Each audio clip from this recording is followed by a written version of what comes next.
स्वागत आप सभी का नविंदा यूट्यूब चैनल में। आज हम बात करेंगे यूनिट सेकंड के बारे में, क्रिएटिंग एन इंक्लूसिव स्कूल। ठीक है, सलमान का statement and framework of action 1994, ये आपकी क्रिएटिंग एन इंक्लूसिव स्कूल्स का नेक्स्ट टॉपिक होगा। और आज से मैं स्टार्ट कर रही हूँ यूनिट सेकंड। ठीक है, फर्स्ट यूनिट हमने मोस्टली कंप्लीट कर ली है। जितने भी इंपॉर्टेंट क्वेश्चंस बनते हैं क्रिएटिंग एन इंक्लूसिव स्कूल से वो हम कवर कर चुके हैं। तो हम स्टार्ट करेंगे सेकंड यूनिट। ठीक है, सेकंड यूनिट हम कंप्लीट करेंगे क्योंकि ये एक दूसरे से मिलते जुलते हैं। कोई भी क्वेश्चन सब छोड़ेंगे नहीं सेकंड यूनिट में। ठीक है, तो स्टार्ट करते हैं सलमान का statement and framework of action 1994। तो हम देखेंगे कि जो सलमान का फ्रेमवर्क है, जो स्टेटमेंट है, ये जो एक्शन लिया गया था 1994 में, इसमें है क्या, किसके लिए ये एक्ट बनाया गया था और क्यों बनाया गया था, क्या ज़रूरत थी इसको बनाने की और कौन कौन इस मीटिंग में शामिल हुए थे। ठीक है, जो सलमान का स्टेटमेंट आई थी एक्ट 1994 में, जो एक्शन लिया गया था, ये हुई थी स्पेन में और ये हुई थी 7 से लेकर 10 जून तक 1994 में ये बैठक हुई थी। ठीक है, इसमें पार्टिसिपेट किया था 92 सरकारों ने, 25 अंतर्राष्ट्रीय संगठनों के प्रतिनिधित्व इसमें इस संगठन में भाग लिया था इन्होंने, और 300 से अधिक प्रतिभागी थे जो सभी के लिए शिक्षा के दृष्टिकोण को बढ़ावा देने के लिए इन्होंने बात की थी। ठीक है, आप यहाँ पर देख सकते हो, डेट आपको याद रखनी है, 7 से 10 जून 1994 में हुआ था।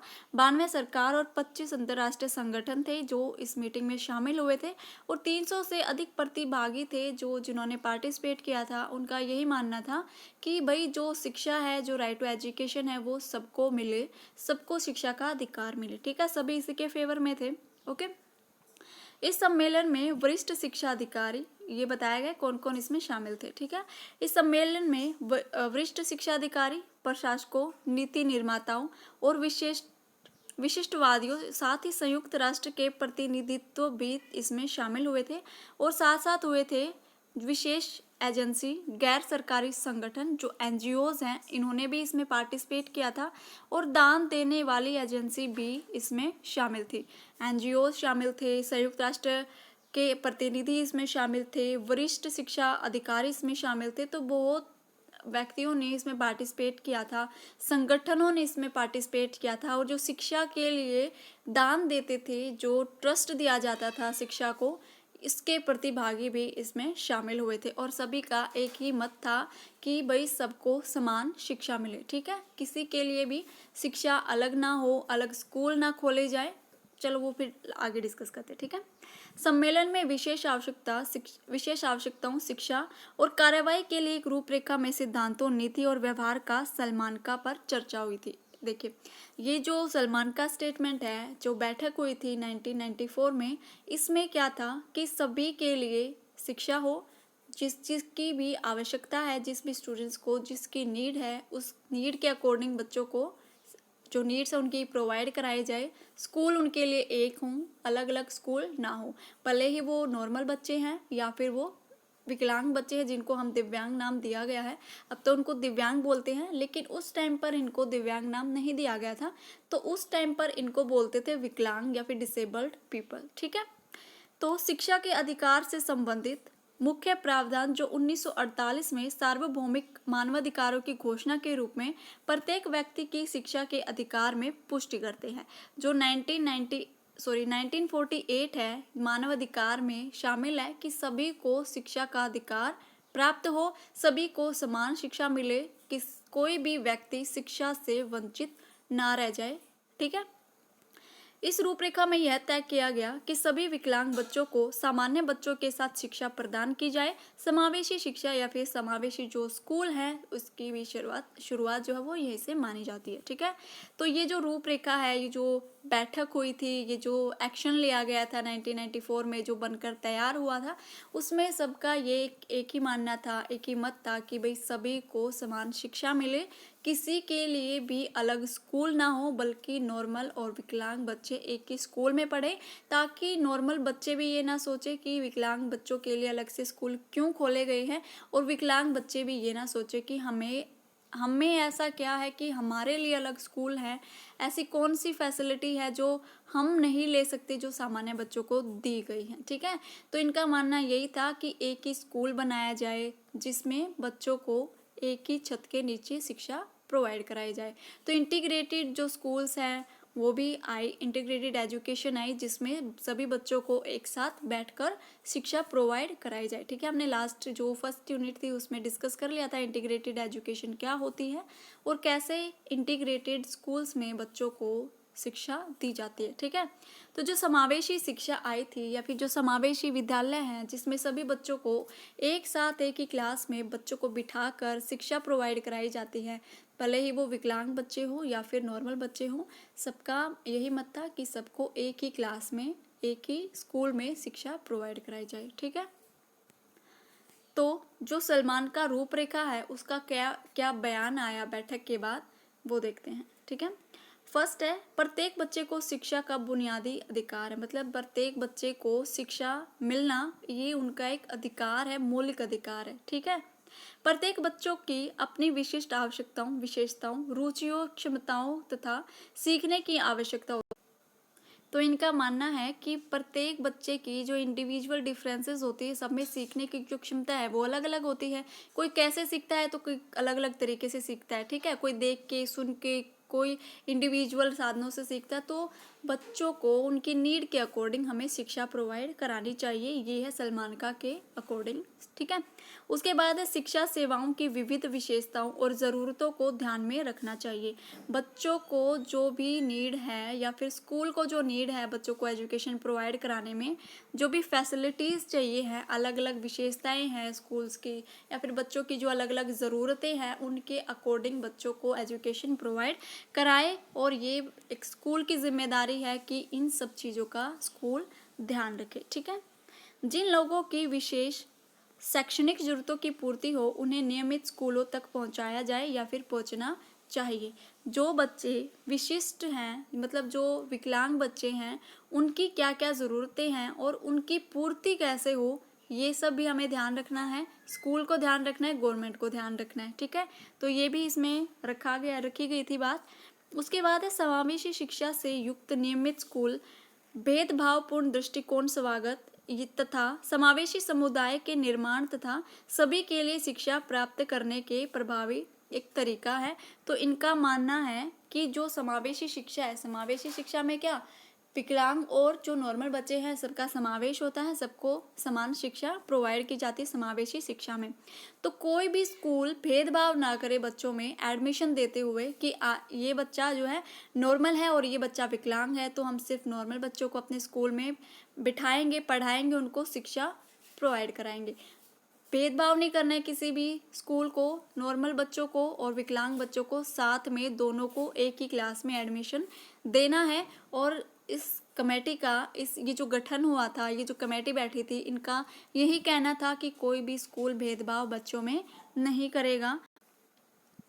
नेक्स्ट है बच्चों और प्रौढ़ों के लिए शैक्षिक प्रावधानों की योजना बनाने, निगरानी करने और उनका मूल्यांकन करने के तरीके भी तय करें।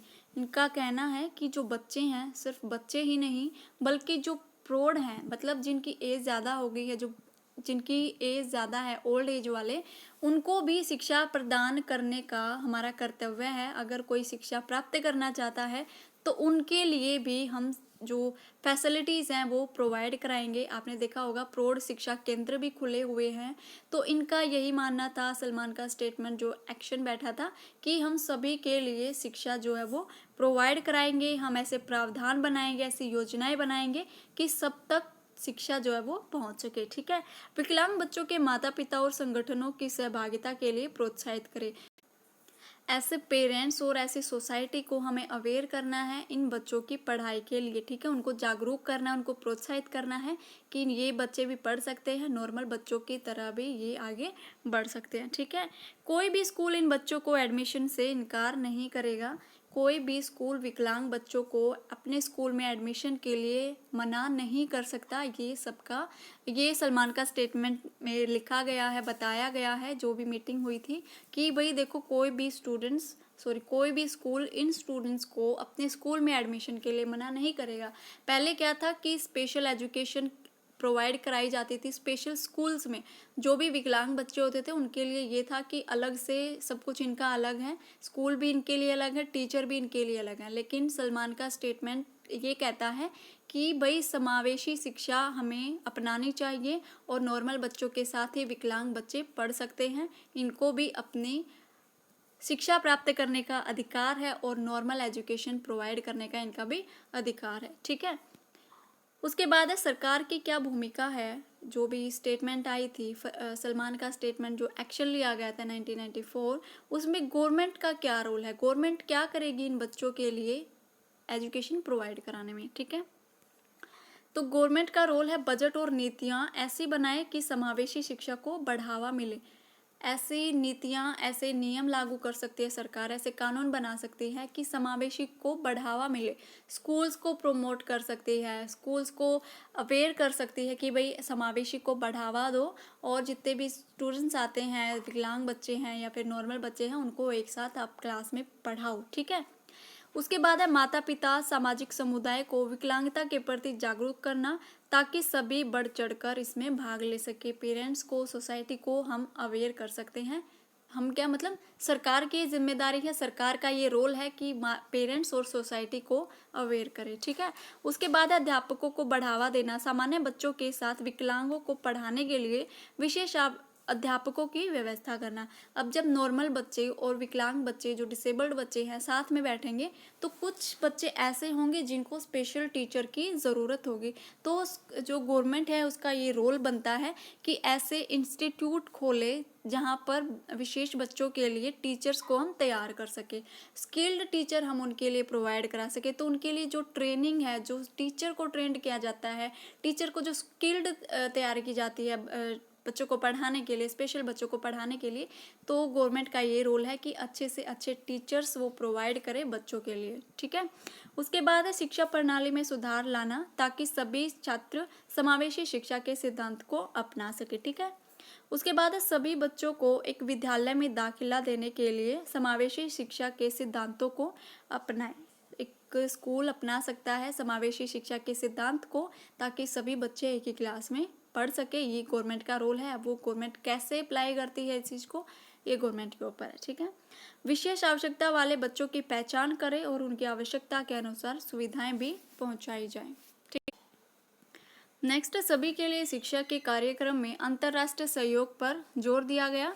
विशेष आवश्यकता के महत्व पर शिक्षक शिक्षा और प्रशिक्षण कार्यक्रमों के एक एकीकृत भाग के रूप में भी जोर देना। मतलब जो भी विशेष बच्चे हैं, जो भी डिसेबल्ड बच्चे हैं, उनके लिए स्पेशल टीचर्स उन प्रोवाइड कराए, गवर्नमेंट का रोल है, और उनको ट्रेंड करे, उनको स्किल्ड टीचर प्रोवाइड करे बच्चों के लिए। ठीक है, उसके बाद है शिक्षा के अधिकार से संबंधित मुख्य प्रावधान कौन कौन से हैं। Main provision relating to right to education. First है रीअफर्मिंग। 1948 के सार्वभौमिक घोषणा के अनुसार प्रत्येक व्यक्ति को शिक्षा प्राप्त करने का अधिकार है। तो 1948 में जो सार्वभौमिक घोषणा की थी कि भाई सभी को शिक्षा प्राप्त करने का अधिकार है, राइट टू एजुकेशन सभी को मिलनी चाहिए।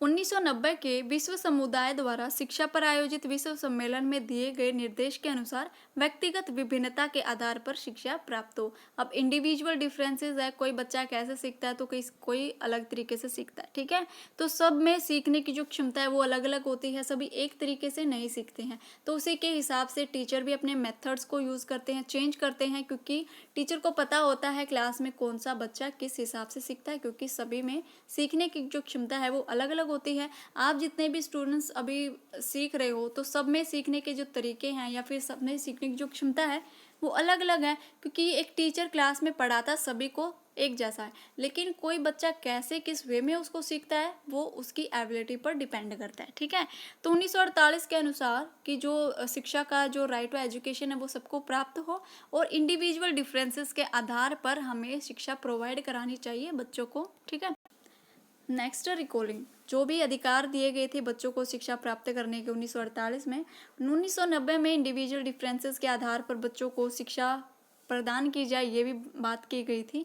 उसके बाद दोबारा से राज्यों को याद दिलाया गया 1993 में कि विकलांग जो व्यक्ति हैं उनको शिक्षा प्रदान की जाए, और जो विकलांग व्यक्तियों को शिक्षा प्रदान की जाती है वो भी शिक्षा प्रणाली का एक अभिन्न हिस्सा है। इनका कहना था कि जो भी विकलांग व्यक्तियों को शिक्षा प्रोवाइड कराई जाती है वो भी शिक्षा प्रणाली का ही अंग है। ये शिक्षा से अलग नहीं है, बल्कि जो भी नॉर्मल बच्चों के साथ विकलांग व्यक्तियों को, विकलांग बच्चों को जो एजुकेशन प्रोवाइड कराई जाती है, ये भी इनका अभिन्न अंग है। ये कब याद दिलाया गया था? 1993 में राष्ट्रीय संयुक्त राष्ट्र मानक के नियमों के अनुसार। ठीक है। उसके बाद है रिकॉग्नाइजिंग।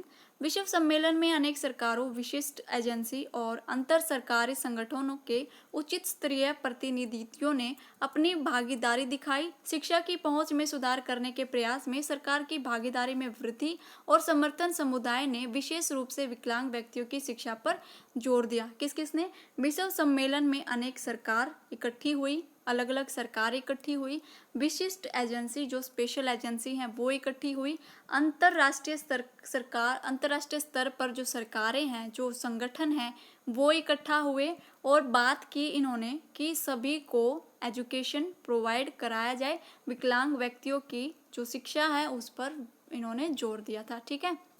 उसके बाद हम बात करते हैं शिक्षा, विशेष शिक्षा पर कार्रवाई के लिए ढांचा। जो बैठक हुई थी सलमान का स्टेटमेंट 1994 में, उसका क्या विशेष ढांचा था? विशेष व्यक्तियों की शिक्षा को लेकर जो कार्रवाई की गई थी कि सबको समान शिक्षा मिले, नॉर्मल बच्चों के साथ स्पेशल जो बच्चे हैं वो भी एक साथ पढ़े, क्या ढांचा बनाया गया था वो देखते हैं। ठीक है। सरकारी और गैर सरकारी एजेंसी को विशिष्ट शिक्षा पर मिलकर काम करना पड़ेगा। मतलब गवर्नमेंट को और एनजीओज को बच्चों को शिक्षा प्रोवाइड कराने के लिए मिलकर काम करना है। ये नहीं कि सरकार कुछ प्रोवाइड करा रही है बच्चों को और एनजीओज कुछ प्रोवाइड करा रही है। इससे क्या होगा? रास्ते अलग अलग हो जाएंगे और जो हमारा एम है, जो उद्देश्य लेकर चले हैं कि सबको एक समान शिक्षा हम प्रोवाइड कराएं, वो उस रास्ते से हम भटक जाएंगे। तो इनका कहना है कि सरकार को और गैर सरकारी संगठन को, जो एनजीओज चलाते हैं, उनको मिलकर काम करना पड़ेगा। ठीक है। ताकि हमारा जो रास्ता है वो आसान हो जाए। बच्चों की स्थिति कैसी भी हो, आर्थिक, मानसिक, शारीरिक, सभी को स्कूल में दाखिला देना स्कूल का कर्तव्य है। इनका कहना है कि बच्चों की कंडीशन भाई कैसे भी हो, इकोनॉमिक, सोशली या फिर फिजिकली, सबको आपको एक स्कूल में एडमिशन देना पड़ेगा। ठीक है। उसके बाद है बच्चों को सभी प्रकार की सुविधाएं प्रदान की जाए स्कूल की तरफ से। इनका कहना था कि स्कूल ही बच्चों को फैसिलिटीज़ प्रोवाइड कराएगा अकॉर्डिंग टू नीड्स। जिस बच्चे की जो भी नीड्स हैं स्कूल देखेगा, मैनेज करेगा। जैसे कोई बच्चा है चल नहीं सकता तो उनके लिए ऐसी व्हील चेयर प्रोवाइड कराए स्कूल, या फिर कोई बच्चा देख नहीं सकता उनके लिए स्पेक्स, और जो बच्चा सुन नहीं सकता उनके लिए मशीन्स प्रोवाइड कराएं। तो स्कूल की जिम्मेदारी है अकॉर्डिंग टू नीड्स बच्चों की क्या है और उनको फैसिलिटीज़ भी प्रोवाइड कराएं। ठीक है। समावेशी शिक्षा में बच्चों की आवश्यकता के अनुसार कक्षा, बेंच, लाइन, वातावरण होना चाहिए। मतलब अब क्या है, समावेशी शिक्षा में कौन होगा? सामान्य बच्चे होंगे और विकलांग बच्चे दोनों होंगे। तो दोनों के अकॉर्डिंग ही हमें इन्वायरमेंट ऐसा बनाना होगा, अपनी क्लास ऐसी बनानी होंगी, अरेंजमेंट ऐसे कराने होंगे कि बच्चे आसानी से जो शिक्षा है वो प्रोवाइड, बच्चों को शिक्षा मिल सके। ठीक है। समाज में समावेशी शिक्षा को बढ़ावा देना ताकि कोई भी विकलांग बच्चा खुद को अलग ना समझे। ठीक है। समाज में समावेशी शिक्षा को बढ़ावा देना है और वो कौन दे सकते हैं? आप और हम मिलके, सरकार मिलके, गवर्नमेंट और जो पेरेंट्स है, सोसाइटी है, अगर हम सब मिलकर काम करेंगे, बच्चों को प्रमोट करेंगे, बच्चों को प्रोत्साहित करेंगे शिक्षा लेने के लिए, तो एक टाइम ऐसा आएगा कि सभी को हम समान शिक्षा जो प्रोवाइड करा देंगे एक ही स्कूल में। ठीक है। उसके बाद शैक्षिक साधन ऐसे प्रदान किए जाएं जिससे विकलांग और सामान्य बच्चे आसानी से सीख सके, जैसे दृश्य श्रव्य साधन, पाठ्यक्रम आसान हो। अब देखिए ये बात कब की चल रही है, आज की बात नहीं चल रही, ये चल रही है 1994 की। तब क्या स्टेटमेंट ली गई थी या फिर कब उस टाइम पर क्या डिसीजन लिए गए थे, ये उनकी हेडलाइंस है। ठीक है। तो इनका मानना है कि जो भी हम करिकुलम, हमारा जो पाठ्यक्रम है वो हमें ऐसे प्रोवाइड कराना है बच्चों को ताकि बच्चे इजीली उसको ग्रहण कर सके। ठीक है। हमारे पढ़ाने के तरीके हमें चेंज करने होंगे बच्चों के अकॉर्डिंग। ठीक है। विशिष्ट बच्चों के लिए प्रशिक्षित अध्यापक हो, जो ट्रेंड टीचर हैं, वो बच्चों के लिए प्रोवाइड हम कराएं नॉर्मल स्कूल्स में ही। ठीक है। स्कूल अध्यापक और माता पिता के मध्य कम्युनिकेशन अच्छा हो। जो विकलांग बच्चे हैं उनके पेरेंट्स स्कूल में आए, टीचर से मिले पेरेंट्स और उनसे पूछे कि भाई बच्चों की क्या क्या इम्प्रूवमेंट हो रही हैं। टीचर पेरेंट्स से बात करे कि आपका बच्चा घर पर कितना टाइम दे रहा है पढ़ाई को, या फिर आप कितना टाइम दे रहे हो अपने बच्चे को। तो कम्युनिकेशन ज़रूर होना चाहिए पेरेंट्स का और टीचर का, स्कूल का। ठीक है। समय से सारी सुविधाएं बच्चों तक पहुंचे। अब गवर्नमेंट तो पॉलिसीज़ लागू कर देगी, ठीक है, लेकिन वो सारी सुविधाएं भी बच्चों तक पहुंचनी होंगी, ये भी ज़रूरी है। ये नहीं कि गवर्नमेंट ने अमाउंट जारी कर दिया कि इतना अमाउंट बच्चों की पढ़ाई पर लागू होगा, जारी होगा, खर्च किया जाएगा, लेकिन क्या वो जितना भी गवर्नमेंट खर्च कर रही है क्या वो सभी बच्चों तक पहुंचता है? ये भी देखना एक बहुत बड़ी जिम्मेदारी है कि सभी जितना भी अमाउंट बच्चों के लिए बनाया गया है, दिया गया है, क्या वो सारी सुविधाएं बच्चों तक पहुंच रही हैं? और पहुंच भी रही हैं तो क्या वो समय से पहुंच रही हैं? कहीं ऐसा ना हो कि बच्चों का जो टाइम है, जो क्लास है, वो ख़त्म हो जाए और बच्चों के लिए जो सुविधाएं हैं वो बीच में आनी थी वो आए बच्चों के स्कूल ड्रॉप करने के बाद। तो बच्चों के पास जो भी सुविधाएं हैं वो भी समय से पहुंचनी बहुत ज़्यादा ज़रूरी है, ठीक है। तो ये सलमान का स्टेटमेंट थी, जो भी स्टेटमेंट सलमान का स्टेटमेंट फ्रेमवर्क में दी गई थी सभी इसमें गिवन है। और ये जो क्वेश्चंस जो आंसर इस वीडियो में मैंने आपके साथ डिस्कस किया ये सलमान का फ्रेमवर्क के अकॉर्डिंग है, आज की स्टेटमेंट नहीं है, ये बहुत पहले की स्टेटमेंट है, ठीक है। उसके बाद क्या क्या चेंजेस आए हैं उसके बाद हम देखेंगे। UNCRPD 2006 उसमें क्या क्या प्रोवाइड कराया गया था बच्चों के लिए राइट टू एजुकेशन। ये तो हो गया, कमेटी बैठ गई, गवर्नमेंट का रोल हो गया। और जो भी सलमान का फ्रेमवर्क था उसमें जो कमेटी बैठी थी अलग अलग इंटरनेशनल या फिर गवर्नमेंट रोल, जो भी राज्य का या फिर सरकार का, देश का जो भी रोल था वो हो गया। उन्होंने जो स्टेटमेंट है वो जारी कर दी। ये बात याद रखना है कि लागू अभी तक नहीं हुई है, सिर्फ स्टेटमेंट जारी हुई है कि हमें बच्चों तक ऐसे ऐसे एजुकेशन प्रोवाइड करानी है और बच्चों तक ऐसे ऐसे जो एजुकेशन है वो पहुंचानी है, ठीक है। तो नेक्स्ट जो हमारा क्वेश्चन आएगा उसमें हम देखेंगे कि बच्चों को एजुकेशन जो प्रोवाइड कराई गई थी क्या वो बच्चों तक पहुंची हैं और क्या क्या बच्चों के अधिकार दिए गए हैं। बच्चों को एजुकेशन से लेकर कौन कौन से अधिकार बच्चों को दिए गए हैं, विकलांग बच्चों को, वो हम नेक्स्ट वीडियो में डिस्कस करेंगे, ठीक है। तो ये वीडियो आपको कैसे लगी लाइक या कमेंट करके ज़रूर बताना और अपने फ्रेंड्स के साथ ज़रूर शेयर करना वीडियो को, ठीक है। तो मिलते हैं नेक्स्ट वीडियो में, सेकेंड यूनिट आपकी जल्द ही कंप्लीट करा दूँगी, ठीक है। Thank you.